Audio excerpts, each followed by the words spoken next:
शायद है दूसरी तीसरी बार हो। आजकल भड़ोत जिला उसे कहते हैं। नर्मदा वहाँ उत्तर से दक्षिण को बहती है।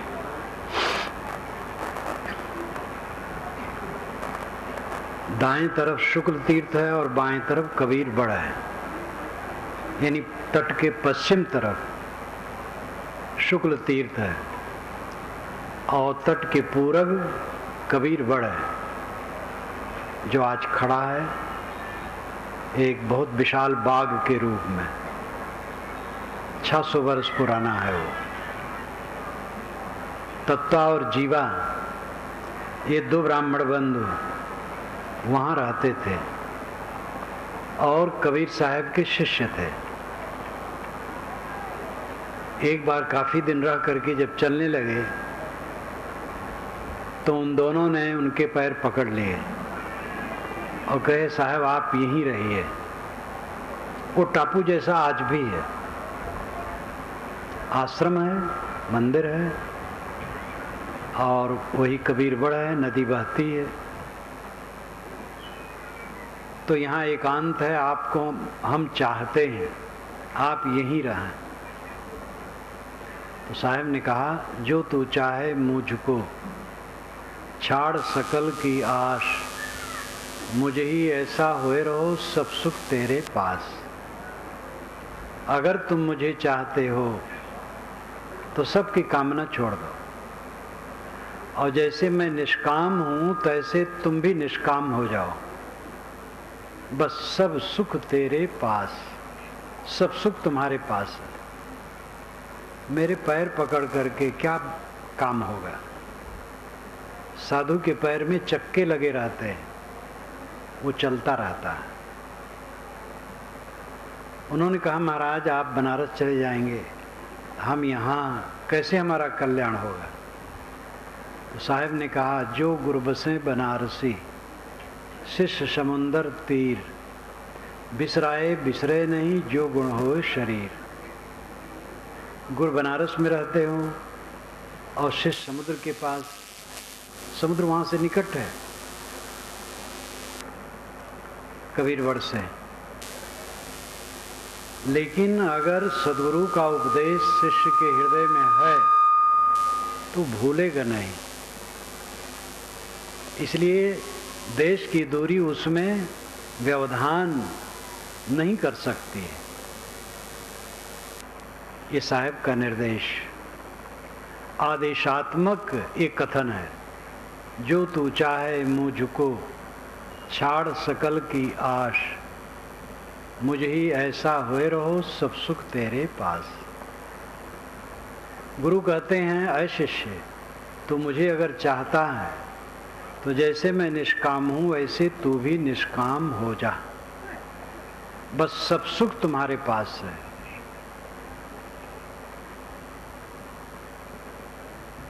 जीवन का परम सुख आत्म संयम में है, और इस पर कम लोग ध्यान देते हैं। साधना पर ध्यान देने की आवश्यकता है। जितने लोग यहाँ बैठे हैं सब ध्यान दें। साधु को तो और करना चाहिए, गृहस्थ को भी करना चाहिए, स्त्री पुरुष सबको। 24 घंटे में निर्धारित कर लो कि इतना समय हम अकेले में बैठेंगे, ज्ञान के ग्रंथ पढ़ेंगे, चिंतन करेंगे और ध्यान करेंगे। ये 3 बात। अकेले में बैठना, घर में कुछ ऐसी जगह बनानी चाहिए जो हवा प्रकाशदार हो और शांत क्षेत्र हो, वहाँ बैठ जाए। जमीन में बैठना चाहिए, जमीन पर चटाई आसन बिछा लेना चाहिए और ज्ञान वैराग भक्ति के ग्रंथ पढ़ना चाहिए। टीवी जब से आया है और विकार बढ़ गया। अध्ययन चिंतन मनन की जगह पर टीवी लोग देखते हैं, खुराफात की बात दिमाग में भर लेते हैं। इस पर संयम की जरूरत है। समय निकालें,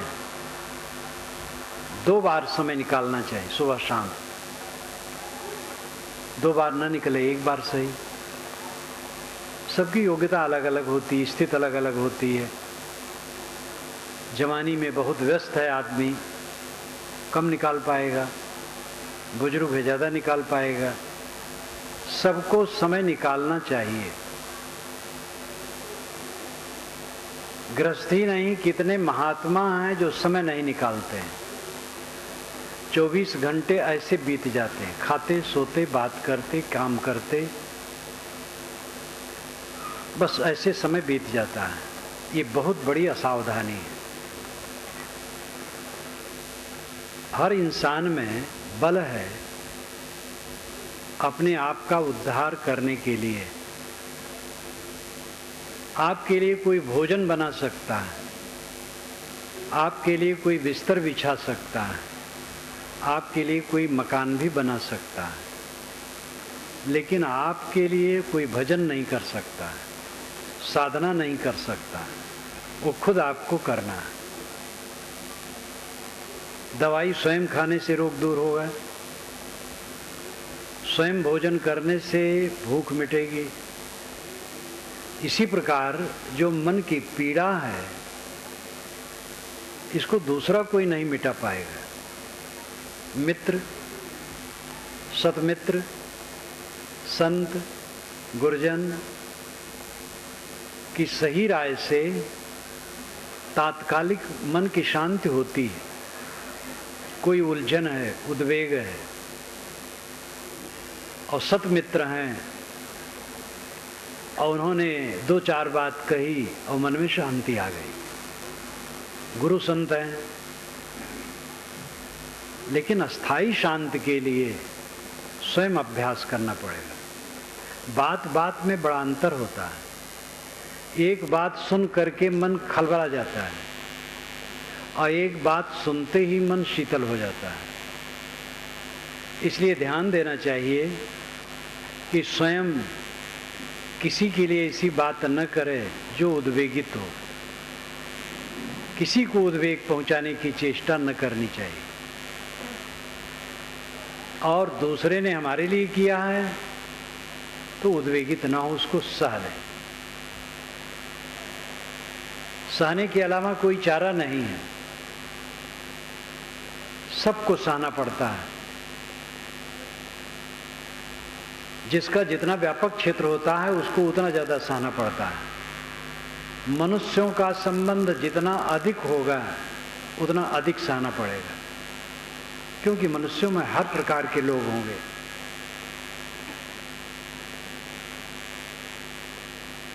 स्वयं सह लेना और दूसरे को सहाने की चेष्टा न करना, ये अपने अहंकार को मारे बिना नहीं हो सकता है। हमारा घोर शत्रु कौन है? हमारे मन में टिका हुआ अहंकार। और बहुत प्यारा लगता है। कोई मान बढ़ाई दे हमें, बड़ी खुशी होती है। मान बढ़ाई में फूलना मानो विष ग्रहण करना है।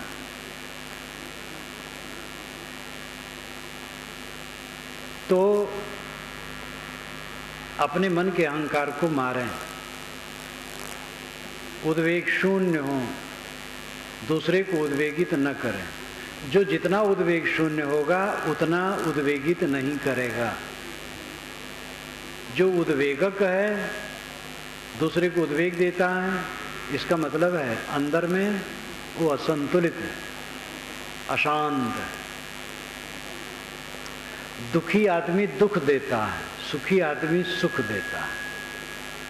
पैसा वाला ही किसी को पैसा दे सकता है, विद्वान किसी को विद्या दे सकता है, ज्ञानी किसी को ज्ञान दे सकता है, दुखी किसी को दुख देता है और सुखी सुख देता है। अगर हम दूसरे को दुख देते हैं तो स्वयं दुख से खाली नहीं, और देंगे तो और वो फलेगा। एक बीज डालने से पौधा होता है धान का और 3 शाखाएं उसमें निकली तो 3 बालियां आएंगी। एक एक बाली में 100 दाने भी हो तो 300 दाने हो गए। एक दाना में 300 दाने। इसी प्रकार बुराई और भलाई, ये दोनों के फल बढ़ते हैं। बुराई करेंगे उसका फल बढ़ेगा, अच्छाई करेंगे उसका फिर फल बढ़ेगा। अपने को सुधारने के अलावा कोई चारा नहीं है। विवाद चारा नहीं है। विवाद करके समाधान नहीं होता है, सह करके समाधान होता है। फिर निर्णय की जरूरत होती है, निर्णय दिया जाता है। कहीं किसी व्यक्ति का निग्रह भी किया जाता है, दंड भी देना पड़ता है। ये सामाजिक परिस्थिति में ये सब होता है। लेकिन जो रात दिन की बात है, वो अपने मन को ही, अपने अहंकार को ही मारना होता है।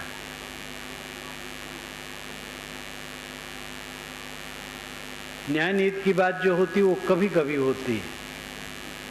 कभी कभी आपको किसी को दंडित करने की जरूरत पड़ सकती है। रात दिन आप दूसरे को दंड देंगे। पत्नी ने गुस्से में कुछ कह दिया, न तो आप उसके लिए पंचायत बैठाएंगे और न तो उसको दंड देंगे। दंड देंगे तो कब तक चलेगा? इसलिए दंड का विधान, न्याय का विधान, ये समय समय से होता है।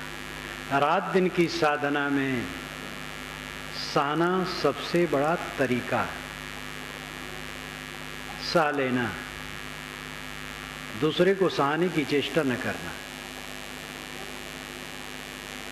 अपनी बात किसी पर न लादना, दूसरे की उचित बात मान लेना,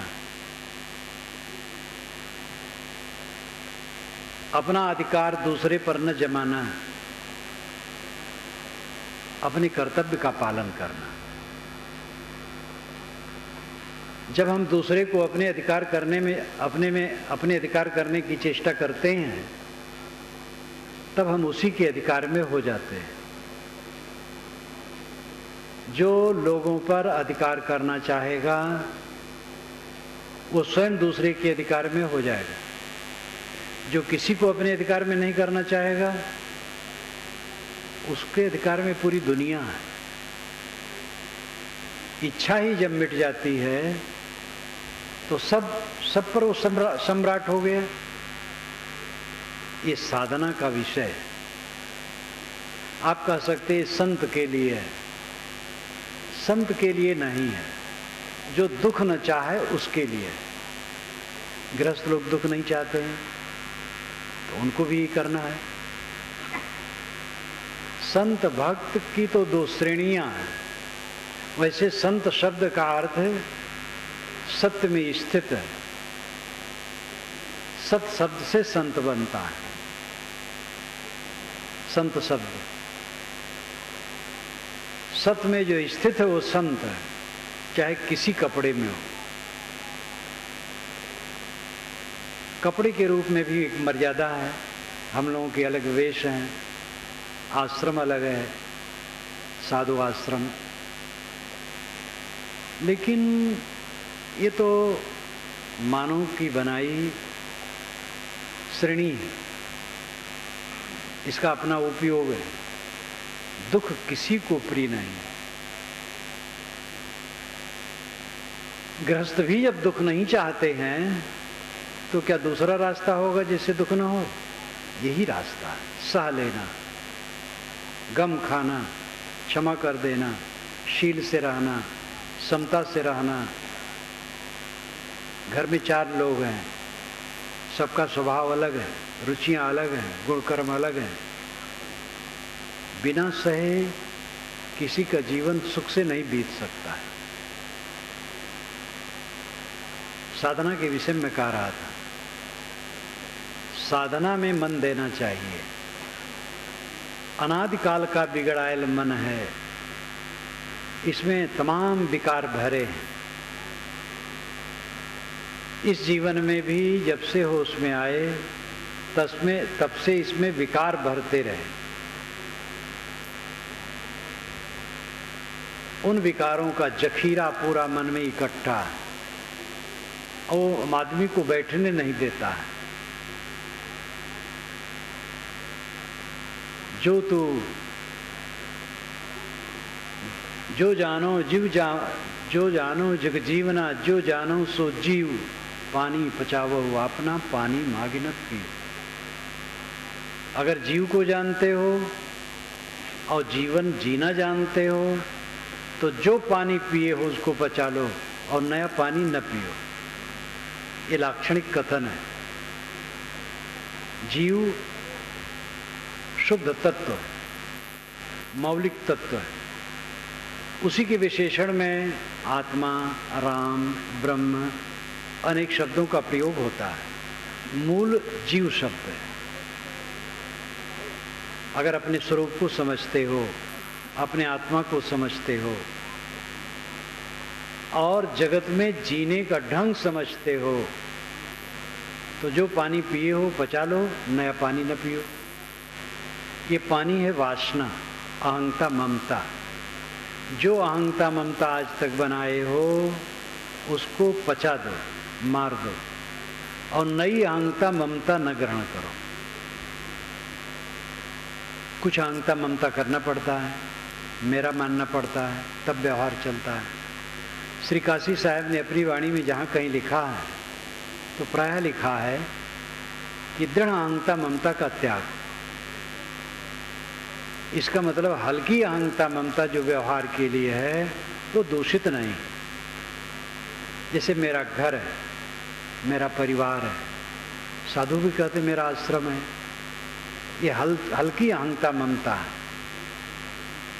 विवेकवान समझता है मेरा नहीं, लेकिन व्यवहार के लिए तो कहना पड़ेगा।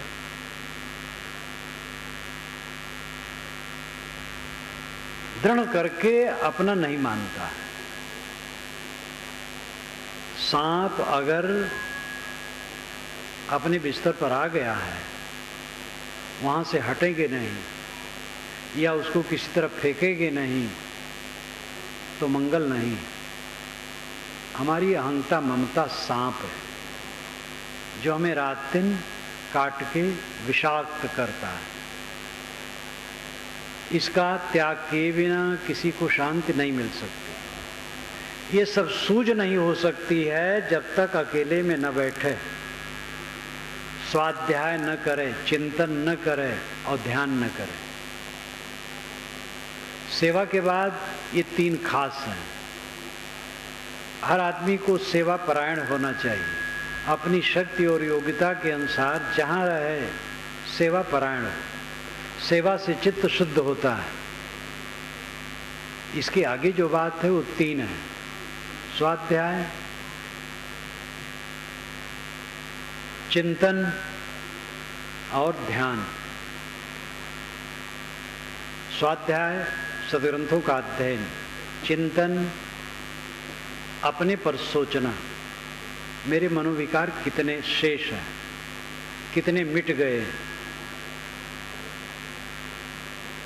मिटाने के लिए हम क्या प्रयास कर रहे हैं। अपने पर चिंतन, आत्मचिंतन। आदमी प्रतिक्रिया में जीता है।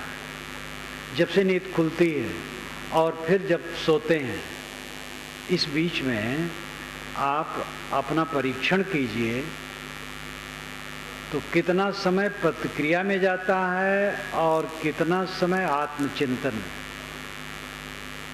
कितने लोगों का तो पूरा जब तक जागते हैं प्रतिक्रिया में ही जाता है। प्रतिक्रिया, रिएक्शन। अमुक ने कहा तो अब उसको उत्तर दे रहे हैं मन ही मन। अब ऐसा उत्तर देते रहते हैं और कुछ मतलब नहीं। अनुकूल मिला, प्रतिकूल मिला, अनुकूल की भी प्रतिक्रिया होती है, अनुकूल की प्रिय प्रतिक्रिया होती है, प्रतिकूल की अप्रिय प्रतिक्रिया होती है। आदमी का मन कुतर्कों से भरा रहता है, रिएक्शन से भरा रहता है, प्रतिक्रिया से भरा रहता है। प्रतिक्रिया नरक है, चित्त का नरक है प्रतिक्रिया। स्वयं जांच करें, स्वयं सफाई करें। कौन सफाई करेगा? भगवान कृपा कर देंगे, गुरु कृपा कर देंगे, लोग कहा करते हैं। सबकी कृपा, अपनी कृपा अपने ऊपर करना होगा। भगवान जिसे हम कहते वो परोक्ष है, कल्पना का विषय है। सदगुरु जिसे कहते वो सामने है, वो उपदेश कर देगा, करना पड़ेगा खुद। अपने अंदर के विकारों के दृष्टा हम खुद हैं, स्वयं ही उन्हें काट करके निकालना पड़ेगा। और इसके लिए जब रोज प्रयास चलेगा तब आपको इसमें रस मिलेगा और देखेंगे चित्त में बहुत अंतर हो गया। जितना पहले कलह करते थे, उद्वेगित होते थे, अशांत होते थे, लालसाओं से भरे होते थे, वो काफी घट गया। मन को राहत मिल गई। करते चलें, विकार कटते जाएं। चिंतन और ध्यान, ध्यान का भी अभ्यास सबको करना चाहिए। ध्यान क्या है नाम की एक छोटी सी पुस्तक है, बुक स्टॉल से आप उसको जरूर लें। 2-3 रुपए की पुस्तक होगी, उसमें सब विधान बताया गया है। रोज ध्यान करें, ध्यान न लगे तो भी ध्यान करें। जिनको अस्थाई बैठने में कठिनता हो, लेटे लेटे करें, करना चाहिए।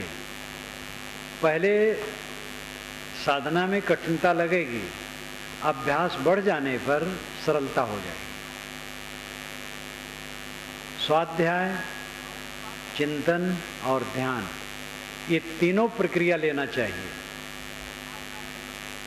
रोज आप करते जाएं, देखेंगे आपके चित्त में बहुत अंतर हो गया। शांत जीवन का परम सुख है।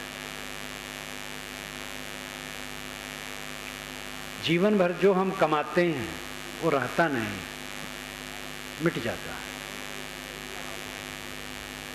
जहां तक जितनी उपलब्धियां कही जाती हैं, सारी उपलब्धियां शून्य हो जाती हैं और इन्हीं उपलब्धियों के आश्रय में मनोविकार इकट्ठा होता है। प्राणी और पदार्थ का संग्रह, यही तो हम उपलब्धि मानते हैं, और इसमें विकार इकट्ठा होता है और उसी विकार में हर आदमी का चित्त जलता है। इस पर गंभीरता से सोचना चाहिए। समय भागा जा रहा है, रुकने वाला नहीं, और इसी में शरीर सबका जीर्ण हो जाएगा और एक दिन छूट जाएगा और ये काम वैसे रह जाएगा। समझदार साधक के मन में ये शौक होना चाहिए कि इसी जीवन में मुक्ति का आनंद लें। मुक्ति का आनंद वासना की ग्रंथि का कट जाना है। जब वासना की गांठें कट जाएंगी, सारे विकार क्षीण हो जाएंगे। ऐसी अवस्था में जो चित्त की निर्मल दशा है, वही जीवन मुक्ति का सुख है। जीवन मुक्ति का सुख बहुत भारी भरकम है, इससे गृहस्थों को घबराना नहीं चाहिए। केवल साधु वेशधारी जीवन मुक्त होंगे और गृहस्थ वेशधारी नहीं होंगे, ये बात नहीं। जीवन मुक्ति एक बार मिलती भी नहीं। जितना विकार कटता है उतना मन हल्का बनता है, उतने अंश में जीवन मुक्ति होती है। जीते जीते मुक्ति। 4 वर्ष के पहले जो वासनाएं उद्वेगित करती थी, अब वे नहीं करती उतनी, तो मुक्ति हुई।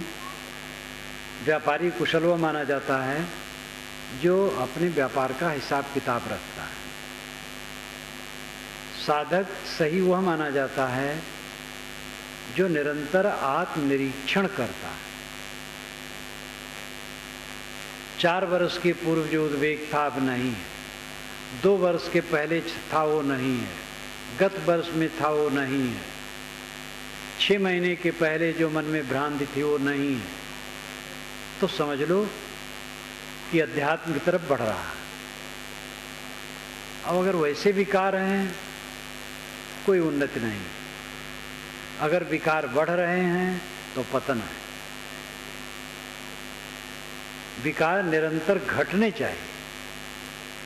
भवसागर कहाँ है? ये मन का विकार भवसागर है। इच्छा करि भवसागर, जामे बोहित राम आधार। कहाई कबीर है शरण गहु, गोखुर बच विस्तार। इच्छा करि भवसागर, इच्छा करके भवसागर बनाया जाता है। विषय वासना की जितनी इच्छाएं हैं यही भवसागर बनाती हैं। जामे बोहित राम आधार। साहब कहते इस भवसागर से पार होने के लिए राम का आधार बोहित, बोहित नाम जहाज है, राम ही जहाज है। कहीं कबीर हरि शरण गहु, गोखुर बच विस्तार। साहब कहते हरि की शरण लो तो गऊ का बछड़ा का जो खुर है कहीं गीली जमीन में पड़ जाए, थोड़ा सा गड्ढा होता है, उसको लागने में क्या कठिनता है। संसार सागर इसी प्रकार वो लाग जाएगा। जो मन के विकारों को काटेगा, राम जहाज पर बैठेगा और हरि की शरण लेगा। ये राम क्या है, हरि क्या है? ये सगुण उपासकों के शब्द हैं। साहब इसको कैसे लेते हैं? साहब उदार थे, वे किसी के शब्द से परहेज नहीं करते हैं।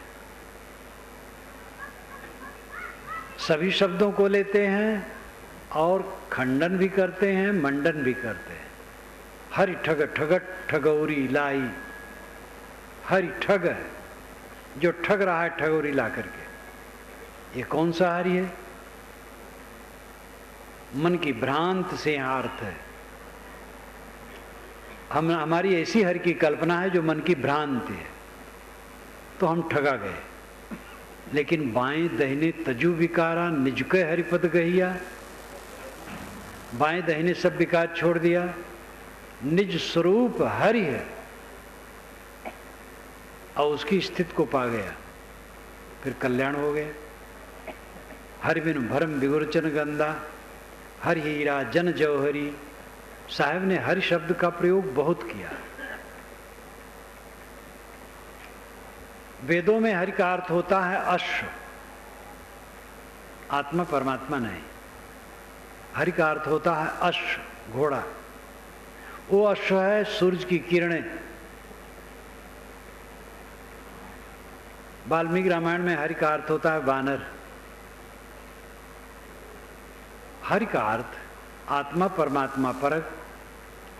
ये ईसा के लगभग बना है। ईसा के बाद इसका ज्यादा विकास हुआ है।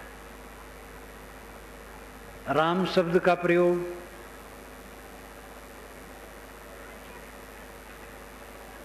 और बाद में हुआ है। 8वीं 9वीं शताब्दी से कुछ कुछ राम नाम भजन शुरू हुआ है। 11वीं शताब्दी में बढ़ गया, फिर बढ़ता चला गया। हरि और राम, इन दोनों शब्दों का प्रभाव सदगुरु कबीर पर पड़ा और उन्होंने इसको लिया। यथास्थान खंडन मंडन दोनों है। अगर राम या हरि परोक्ष है तो उसका खंडन साहब करते हैं, और परोक्ष है उसका मंडन करते हैं। परोक्ष का मतलब है कल्पना का विषय।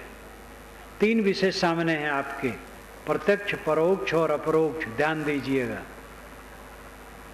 प्रत्यक्ष इंद्रियों का विषय है और परोक्ष मन का विषय है, और अपरोक्ष मन और इंद्रियों के विश्राम के बाद होता है। कबीर दर्शन में रहस्यवाद में मैंने इसको लिखा है, पहले अध्याय में। आंख नाक कान जीभ चांद, से जो कुछ जाना जाता है ये प्रत्यक्ष है।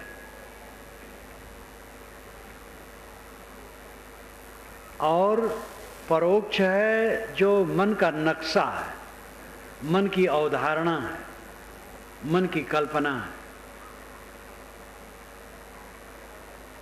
और जहाँ इंद्रियां शांत हुई और मन शांत हुआ, दोनों शांत हो गए, तो अपरोक्ष है। स्वयं सत्ता रह गई, आत्म सत्ता। इंद्रिय और मन के झरोखे से हम दुनिया को जानते हैं, रिश्ते हैं और खींचते और बहिर्मुख बने रहते हैं। जब इंद्रिय मन के झरोखे को हम बंद कर देते हैं, तब अपने में लौटते हैं। ये साधना का विषय है। देखते सुनते छूते खाते पीते सोचते थकान नहीं लगी है? थकना चाहिए। बाहर से थके बिना कोई अंदर नहीं लौटेगा। तो कबीर साहब का राम अपरोक्ष, परोक्ष नहीं है। कबीर साहब का राम और हरि कल्पना का विषय नहीं है, किंतु वही खुद कल्पक है, स्वयं स्वरूप है। हरि शरण, हरि का आधार, स्वरूप स्थित है। अपने में लौट आना हरि शरण है। हरि कोई व्यक्ति नहीं, विष्णु के लिए हरि कहा गया। ये पीछे, बहुत पीछे कहा गया है। विष्णु वेद में है और उसका अर्थ होता है प्रवेश करना। सूरज की किरणें सब में प्रवेश करती हैं, इसलिए सूरज को विष्णु कहा गया। इदम विष्णुर विचक्रमे त्रेधा निदधे पदम समूढ़ मत्स्य पांसुरे, ये ऋग्वेद का मंत्र है। इदम यहाँ पर विष्णु, विष्णु विचक्रमणे, विचक्रमे चला, त्रेधा तीन प्रकार से, निदधे रखा, पदम पैर। यहाँ विष्णु चला, तीन प्रकार से कदम रखा। समूढ़ मत्स्य पांसुरे, उसके पैर की धूल से, पांस नाम धूल, उसके पैर की धूल से सारा संसार ढक जैसा गया। ये अलंकारों में कहा हुआ है। सूरज विष्णु है और उसकी किरणें उसके कदम हैं। पृथ्वी, अंतरिक्ष और दुलोक में उनका पड़ना तीन कदम है। सूरज की किरणें पृथ्वी में पड़ती हैं, अंतरिक्ष यानी आकाश में पड़ती हैं, दुलोक यानी तारामंडल में पड़ते हैं। यही उसका तीन कदम है। तो सूरज को विष्णु कहा गया क्योंकि उसकी किरणें सब में प्रविष्ट होती हैं। आगे चल करके विष्णु एक आकार बनाया गया, चतुर्भुज, उसको विष्णु कहा गया। इस सगुण उपासना के लिए है। लेकिन असली विष्णु जो उपासनीय है वो घट घट में। विष्णु का अर्थ ही जो प्रवेश करे, सब घटों में प्रविष्ट है, वही विष्णु है। आदि दैविक विष्णु प्रकृति का नियम है। आदि भौतिक विष्णु ये प्राणी जगत है। आध्यात्मिक विष्णु अपना आत्मा है। कल मैंने इसको विस्तार से कहा था कि सत्ता के तीन अंश, तीन भाग, आदि दैविक, आदि भौतिक, आध्यात्मिक। आदि दैविक जड़ प्रकृति क्षेत्र, आदि भौतिक प्राणियों का क्षेत्र, आध्यात्मिक अपने आत्मा का क्षेत्र। जो सब में प्रविष्ट करे वो विष्णु है। जड़ प्रकृति में उसके नियम प्रविष्ट हैं, तो नियम विष्णु है। नियम को पहचानो, नियम से चलो, ये विष्णु की उपासना है। आपका छोटा सा पेट है, कितना खाना चाहिए ये पेट बताता है। पेट के अपने नियम हैं। जब काम भर का भोजन पेट में चला जाता है तो अंदर से घंटी बज जाती है कि हो गया। लेकिन चोक चटकार के चक्कर में या थोड़ा और खा लें, कौन जाने भूख न लग जाए, असावधानी में और खा लिए और विकार पैदा किए। नियम, पेट का नियम बता देता है कि काम भर का हो गया। प्रलोभन में पड़ करके गलत करते हैं। सब जगह नियम है, उन नियमों को पहचानना और नियम के अनुसार काम करना, ये विष्णु को समझना है। सब घट में जो प्रविष्ट है आत्मा, ये विष्णु है। सबको विष्णु समझना। अपने घट में भी आत्मा प्रविष्ट है, मैं स्वयं हूं, ये स्वयं विष्णु है और यही हरि है। विष धातु से विष्णु शब्द बनता है। विष का अर्थ ही होता है प्रवेश करना। मानस में आता है, प्रविश नगर कीजे सब काजा, हृदय राख कौशलपुर राजा। प्रवेश करके, विष प्रवेश करना। जो घट घट में प्रविष्ट है वो विष्णु है।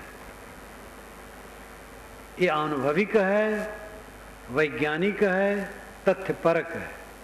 कोई विष्णु लोक है, घोर काल्पनिक है। ये आत्मलोक ही विष्णु लोक है। कोई अपने मन को समेट ले और अपने आत्मा में निमग्न हो जाए, विष्णु लोक में पहुंच गए। पहुंचना है ही नहीं है। विष्णु लोक में तो मेरा निवास ही है। आत्मा विष्णु है। अब आत्मा में स्थित हो गया, विष्णु में स्थित हो गया, विष्णु को पा गया। कहां कबीर हरि शरण गो। हरि विष्णु राम की शरण का अर्थ है केंद्र में आ जाना। शरण ही तो होता है किसी महापुरुष के पास जाकर के समर्पित हो जाना, यही शरण है। आत्मसमर्पण अंतिम शरण है। तथागत बुद्ध ने कहा अपनी शरण में जाओ। गुरु की शरण में जाओ ठीक, लेकिन गुरु कहता अपनी शरण में जाओ। साहब ने क्या किया? जब उन्होंने कहा तत्व जीवा ने कि महाराज आप ही रहिए, तो उन्होंने यही तो कहा, जो तू चाहे मुझको छाड़ सकल की आस, मुझे ऐसा हो रोज सब सुख तेरे पास। तो उन्होंने दूसरे शब्दों में कहा तुम अपनी शरण में जाओ। एक केंद्र होता है, दूसरा परिधि। ध्यान दीजिए, केंद्र और परिधि। तेली का कोल्हू, नए बच्चे तो तेली कोल्हू देखे भी ना होंगे। जमाना बदल गया, कोल्हू खत्म हो गया, बैल से तेल पेरना खत्म हो गया, मशीनें हो गई, कोल्हार भी खत्म हो गया। जो बैल से पेरते थे गन्ना, अभी भी कुछ चल रहा है। तेली का बैल चलता है दिन भर, लेकिन केंद्र में नहीं पहुंचता है, परिधि में घूमता है। परिधि चारों तरफ का चक्कर, केंद्र जो बीच का हिस्सा है। जैसे गाड़ी का चक्का है तो धुरी परिधि में है, और वलय जो लोह का पट्टा है वो परिधि में है, और धुरा केंद्र में है। आत्मा केंद्र है और मन परिधि है। जितना हम सोचेंगे परिधि में घूमेंगे, सोचना बंद होगा केंद्र में आ गए। क्या सोचेंगे? वहां गए, घर द्वार सड़क गलियां, राग द्वेष हानि लाभ मान सम्मान विषय वासना, यही सब तो सोचेंगे। इसको न सोचें, दया क्षमाशील विचार सोचें, ये कल्याणकारी है। लेकिन ये भी परिधि ही है। केंद्र में आदमी तब पहुंचता है जब सोचना खत्म हो जाता है। सोचना खत्म होता है, ये विश्वास कीजिए। आप अभ्यास करेंगे तो आपको अनुभव हो जाएगा। साधना की ऐसी अवस्था आएगी कि आप सोचना छोड़ देंगे और शांत हो जाएंगे, कुछ नहीं सोचेंगे, एकदम निरांत शांत, ऐसी अवस्था आएगी। लेकिन इसमें दो चीज की जरूरत है, वैराग की अधिकता और अभ्यास। वैराग शब्द से भी गृहस्थ लोग बिदकते हैं। वैराग एक मन की अवस्था है, कपड़ा नहीं। हम लोगों का कपड़ा वैराग नहीं, ये चिन्ह भर है। वैराग मन की अवस्था है। वैराग का शुद्ध शब्द है विराग, मोह न करना। जितना जो चिंतन मनन करेगा आध्यात्मिक, उतना विराग बढ़ेगा। आखिर चित्त स्थिर क्यों नहीं होता है, एकाग्र नहीं होता है, संयत नहीं होता है, शांत नहीं होता है? क्यों? क्योंकि बाहर लगा है, विषयों में लगा है। विषयों से छूट गया तो हान लाभ में लगा है, मान अपमान में लगा है, अहंकार की धुरी टूटी नहीं, इसलिए मान अपमान में उबल रहा है। जब अपने अहंकार को मारेंगे तब मान अपमान में भी नहीं उबलेंगे। निमित्त तो जीवन भर मिलेंगे। जैसे कोई यहां आकर के मुझे गाली देने लगे और मैं दुखी हो जाऊं, तो दुखी होने में वो गाली देने वाला निमित्त है, लेकिन उपादान, दुख का उपादान मेरे अंदर में है, जो मेरा अज्ञान और अहंकार है। अगर वो खत्म हो जाए, हमारे अंदर का अज्ञान अहंकार खत्म हो जाए, दुख का उपादान, तो निमित्त बेकार हो जाएगा। कोई गाली दे, हम दुखी नहीं होंगे। आप ये भी ध्यान दीजिए, जीवन भर आपको निमित्त मिलते रहेंगे, बच नहीं सकते। गाली पाएंगे, बड़े बड़े पुरुष गाली पाए, जीवन मुक्त पुरुष जीवन भर गरियाए गए हैं। कृतार्थ आत्मा पुरुष को गाली दी गई है, कोई बचा नहीं। इस दुनिया में कोई ऐसा सिर नहीं है जो निंदा से बचा। ये देखना है कि हम निंदित कर्म करते हैं कि नहीं। निंदित कर्म न करें, चिंता न करें, चिंताहीन होकर के जिए।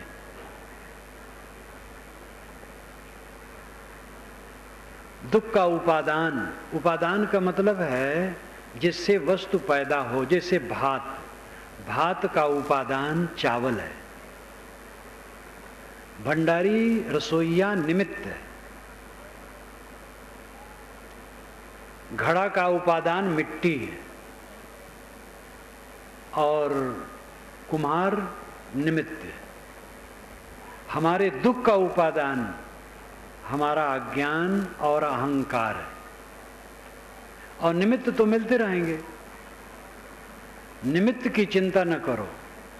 अगर अंदर से अज्ञान और अहंकार मिट गया तो निमित्त कुछ नहीं कर पाएगा। आखिर जो मन को जीत लिए उन्हीं को तो बेड़ा पार हुआ। कबीर साहब कभी क्षोभित हुए, कभी क्षोभित नहीं हुए। 52 कसनियां उनके ऊपर बताई गई हैं, वो अतिशयोक्तियों से भरी है, लेकिन उसके मूल में यह है कि उनको कष्ट दिया गया, लेकिन अपने विरोधी के प्रति भी वो क्षुब्ध नहीं हुए। तथागत बुद्ध, महावीर स्वामी कोई क्षुब्ध नहीं हुए। अन्य साधक भी, स्वामी शंकराचार्य ने कहा है, प्रतिकार भावना बिना सह लेना ये तितिक्षा है। प्रतिकार भावना, बदला लेने की भावना न होना। संत ईसा को तकलीफ दी गई, अंत में हत्या भी कर दी गई। अपने हत्यारे के लिए उन्होंने कहा, जब क्रॉस पर लटके थे, कि प्रभु ये नहीं जानते हैं कि हम क्या करते हैं। इतने दयालु पुरुष, इनको क्षमा करना। कोई साधक होगा दुनिया के किसी क्षेत्र में, सबकी दशा एक है।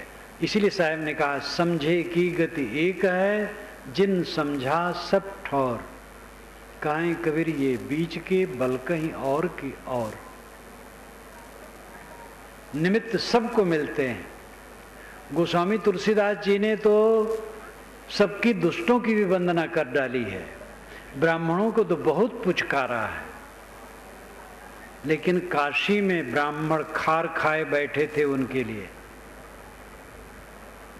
और उनको रत्ती भर नहीं मानना चाहते थे।